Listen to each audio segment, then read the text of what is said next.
This is Agriculture Today, and I'm Shelby Varner with the K-State Radio Network. Daniel O'Brien, K-State grain economist, kicks off the show with his grain market update as he explains how the market has trended down and then flat. Continuing the show is K-State crop entomologist Jeff Whitworth discussing mosquitoes. He talks about their life cycle and the best chance people have at managing their populations. K-State meteorologist Chip Redmond ends today's show as he recaps the recent rain or lack thereof across the state and says what is in the long-term weather forecast. That and more is coming up ahead on Agriculture Today.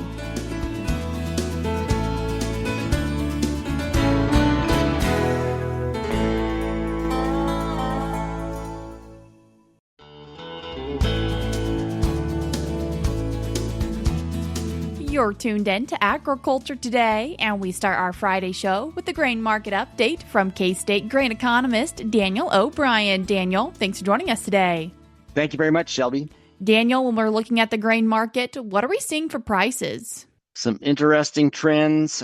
Closed for corn yesterday, July corn at 417.5, and that contract, in terms of what it's done the last several weeks, it had been as high as, well, it was up above 480, heading for 490 thereabouts, touching near 5, and this has been happening since March. And we had the most recent run up was in early May, etc. Some war fears, no doubt, a part of that. But since that time, we've gone from, in essence, about $4.80 as a high in May down to a low here in June, as low as about almost down below $4, down towards 4. Closed yesterday 417.5.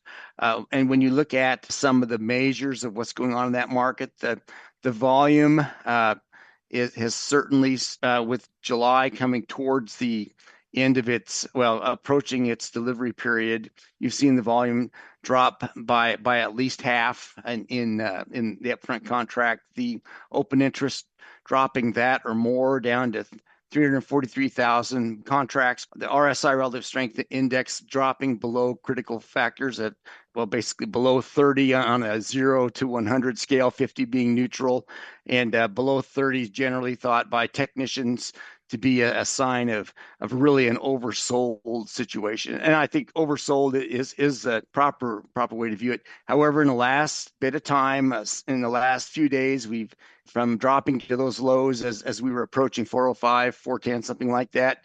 Again, to close at 417, to be above 420 for a little bit in those trades is a positive thing. So the watchword, I think, from ag producers and other watchers of these markets would be that of wondering whether we have some type of at least short-term low that's been set in these markets. And again, as we stand in latter part of June, heading towards July the 1st, with still quite a bit of uncertainty that is out there in terms of U.S. corn yield prospects. I don't know that we will always stay at this level, but with what was happening in the market and with the help of some shifting around of traders that had been in financial markets that had come over to commodities and then left, we're kind of in the situation where we're at. So we certainly had a downtrend and are wondering if what we've had in the last week week or so has set a bottom. Soybean market, pretty similar, almost really, if you put the trend side by side of July soybean futures to July corn, almost the same, except we had more of a run up off of the recent low for July soybeans. Closed, of course, yesterday, Thursday, the 18th, at $11.22. That was down 10. Had been higher than that. Again, the metrics are slightly different, but it's the same pattern on paper. Had been up to about 12.35 thereabouts for the July contract.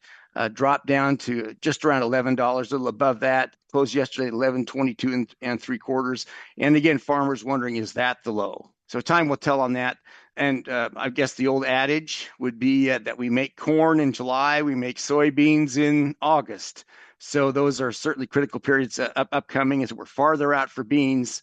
for that critical reproductive time frame for the bean plant in the U.S. anyway than we are for corn. Corn is on tap here as we turn into July. I would say also that wheat contract also following a similar pattern had been spending quite a bit of time at 725, once or twice jumped to 750 in the last few weeks, then fell down to approximately 650, 640, and actually has been sort of trending up since that time. During this week here, I'm talking about how bad things are in terms of the long-term price trends. But in the last week or so, for all three of these commodities, we've at least been sideways to moving higher. In fact, on the relative strength indices index for July wheat, we're back up to 50%, which is almost a victory concerning how poor we were in terms of the RSI technical ratings. And if anything, there almost appears from an eyeball test that the move out of the July contract into the next contract, September, as we roll forward and the July contract delivery period approaches here at the end of the month. If anything, we've gotten out more on relative percentage rate. We've left the July contract even more so for hard red winter wheat than we had for corn or for soybeans. So interesting to watch. So we roll forward again. When soybeans rolls, it rolls to August. When corn and wheat roll forth, they're rolling to September. Some colleagues of mine are even talking about wondering if pricing, if they turn really, really pessimistic or really conservative, is probably a better word than pessimistic on price prospects. Do they put their pricing opportunities in September, or do they go for corn and for wheat, or do they go all the way to the December contract for corn and for wheat too, and November for beans? I guess we'll see. The elevators will vote with their feet as to where they put those contracts at. And of course, in these downtrends, the cash markets have certainly reflected that. We sort of in Kansas, anywhere in Kansas, we watch the corn prices to see where they're at.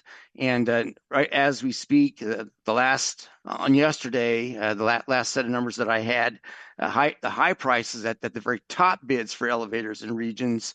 We had a 403 at Garden City and a 403 in Pittsburgh, and a number of other elevators below that. That's still above $4, but that's far lower than where we have been in the last 30 days. Do have for grain sorghum top bid, actually one or two standout bids. A published bid, you see one that stands out and you want to go back and check to make sure, is that really legitimate? Am I reading it right? There's a $3.99 bid in Topeka, a $3.98 top bid in the Pittsburgh area. So eastern part of the state holding up pretty well. And it's kind of gradient. It's gradient moving lower as you move to the central and then to the west. In the west, down to 318, 333, 350, 360, central part of the state. So market forces as they are. Soybean bids, top bid, again, Pittsburgh, 1127 in that southeast area of the state, but nothing else above 11 elsewhere. The next highest bid actually is 1095 in Topeka. And notably, there are soybean processing plants operating in both those areas. And without that, makes a difference. With wheat harvest upon us, top cash bids, 624 in both Salina and Hutchinson. And these are at the top terminals. They're high bids, probably affecting the whole region, elevators throughout the region quite a bit. To Topeka and Pittsburgh, 605 to 619, and then out to the west, plus or minus around 580, something like that. So 580 is not 480.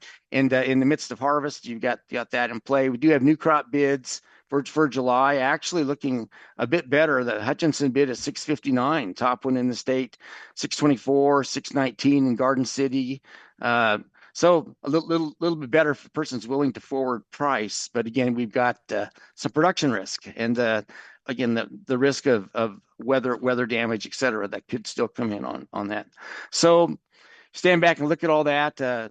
Certainly for the wheat contract, we see headlines that are ongoing with regard to this being the historically poor hard red winter wheat crop. So with that probably explains a bit why we're seeing $6 in the eastern two-thirds of the state for top bids instead of something a lot less. But it is as is. hard red winter wheat exports, which really affect us in Kansas, came in this week at 3.25 million bushels, need a pace about 6.2 to meet the USDA's projection. So again, harvest coming. I think the market buyers anticipate a washout. So on the one hand, we got a short crop, and the other, we still have harvest pressures, still be a lot of wheat available, what we do cut. So you have that.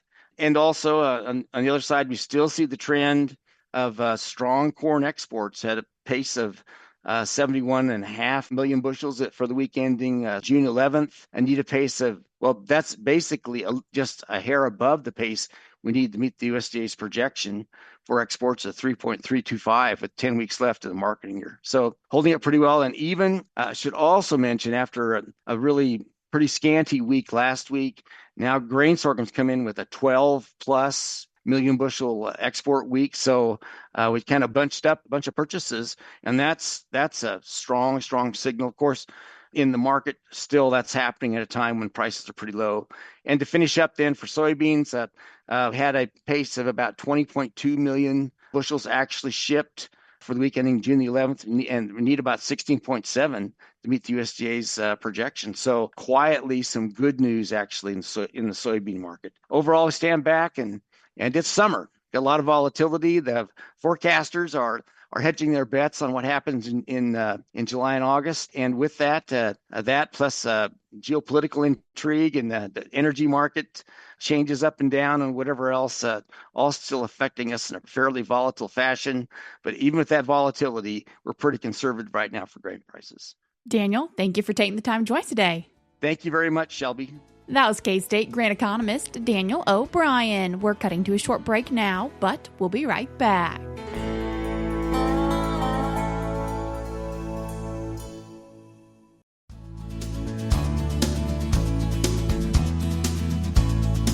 You're tuned in to Agriculture Today, and we continue our show talking about mosquitoes with K-State crop entomologist Jeff Whitworth. Jeff, thanks for joining us today.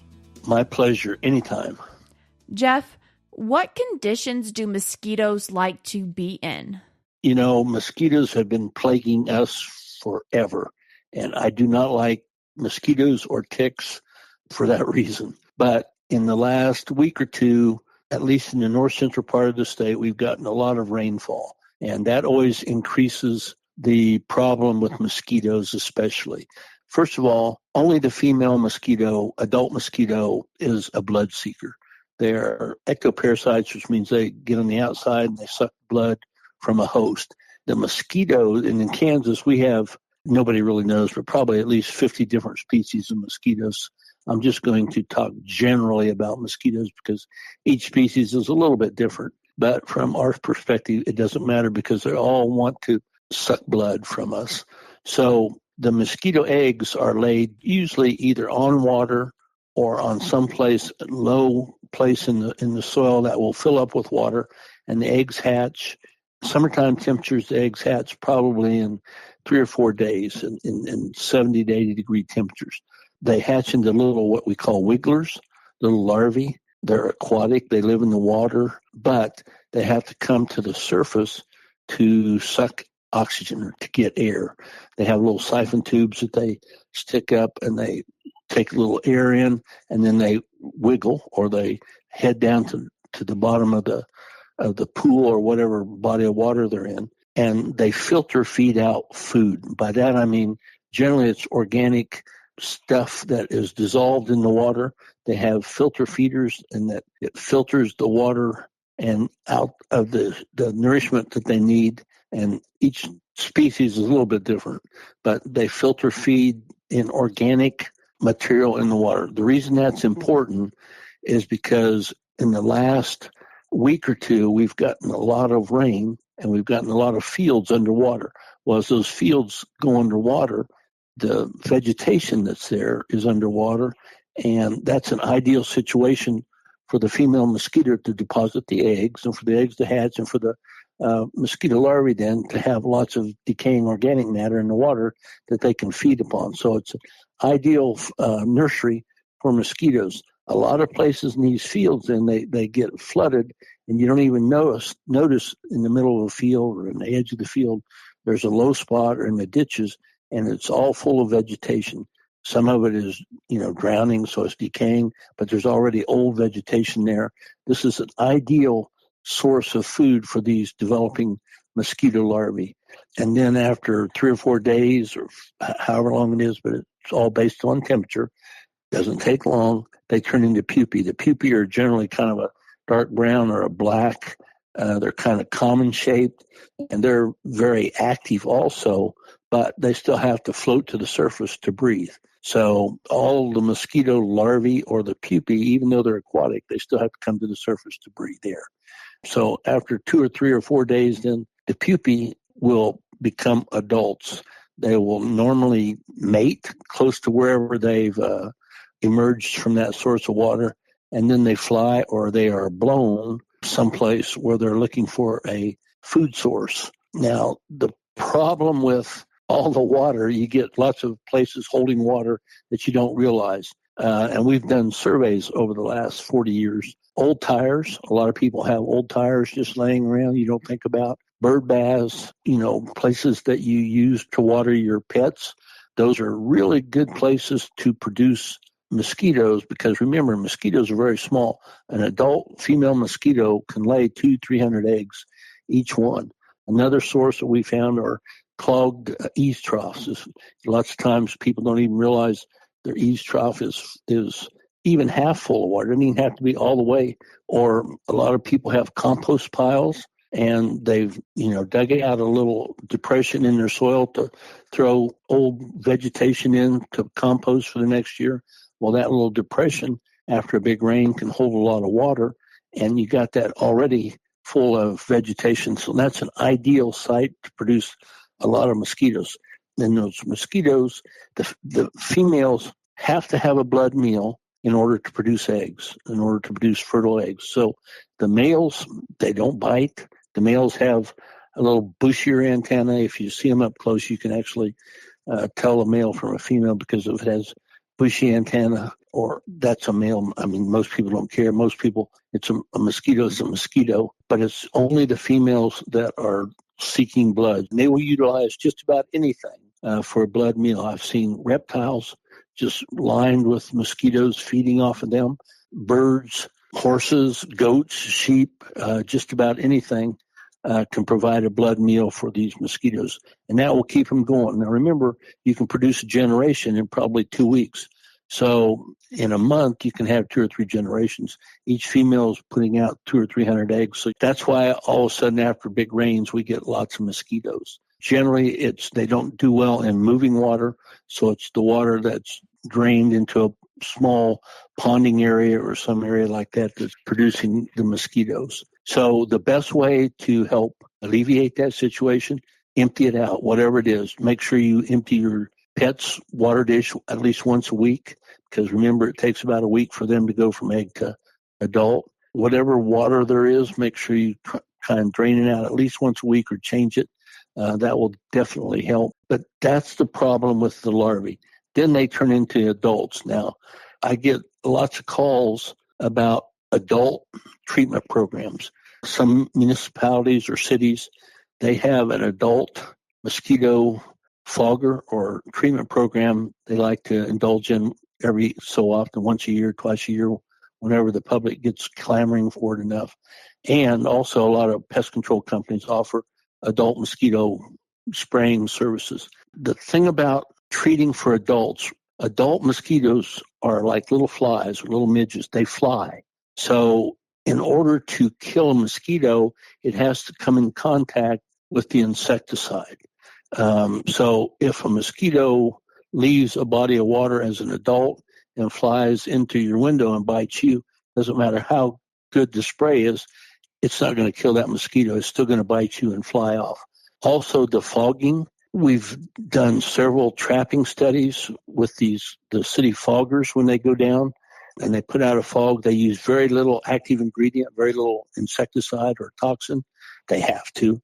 As they fog, that fog goes about 20 to maybe 30 foot off the road, and it settles generally on the top of vegetation. Most of the mosquitoes, if they're there, they're underneath the vegetation. where they spend the day in the shade because they don't like the heat also. So even though you're fogging, that fog is not going to get to the back of the house. It's not going to get to the side of the house, not going to get through much of the vegetation. So it works, but it works for about 2 or 3 hours. It's the same with pest control companies. They do a little better job because they'll go all around your house and they'll spray a residual product and it will get on the vegetation. Generally, they cover the vegetation better than a fogger does. And so you get a little more residual control, but still, remember those mosquitoes, lots of times they'll be in the trees, they'll be in bushes where they're hanging out during the day in the shade. And then they fly into wherever the food source is, a dog, cat, you, whatever it is, so they don't ever have a chance to come in contact with the treated surface. And then I get calls about, putting up these light traps out there or these electrocution things, I like to call them, the bug zappers. Those might kill a mosquito, but they're not going to control it well enough to give you much relief. The best way to avoid mosquitoes is to stay inside, at least during the evening. Mosquitoes, they don't like the heat of the day. They'll stay in the shade. They're most active in the evening and all night or early in the morning when it's cool. They can be active during the day, but generally they're in the vegetation. So if you walk through a forest or some trees or some bushes, that's where you'll scare them up during the day and you'll get more bites on you than you do if you're out during the evening. You hear all the time on TV, wear long sleeve shirts, long pants. That helps, but they can still bite through most of the clothing that we wear now, especially if you're out during the summertime. But wear insect repellent, that helps a lot. Anything with DEET, D-E-E-T, in it seems to work the best. But remember, you can wash it off or you can sweat it off. So about every 2 or 3 hours, you need to refresh or replenish the DEET. And that doesn't kill the mosquitoes. That's just a repellent. So they're still there. They're still available to bite and suck your blood whenever that DEET runs off. And they're really good at finding that little patch that you don't have covered with that repellent. And these mosquitoes, anytime we have a lot of water, a lot of rain, they're going to continue out there because we can have 5 or 6 generations a year here in Kansas, and they're all actively seeking that blood. I think we're going to have mosquitoes. I don't see the problem getting any better as long as we have water, especially standing in fields and ditches and places like that. And there's not much you can do about that. But around your house, there are some little areas you can help, which will help mitigate mosquito production a little bit. Jeff, I appreciate you taking the time to join us today. Hey, my pleasure. Anytime. That was K-State crop entomologist Jeff Whitworth. We're cutting to a short break now, but we'll be right back.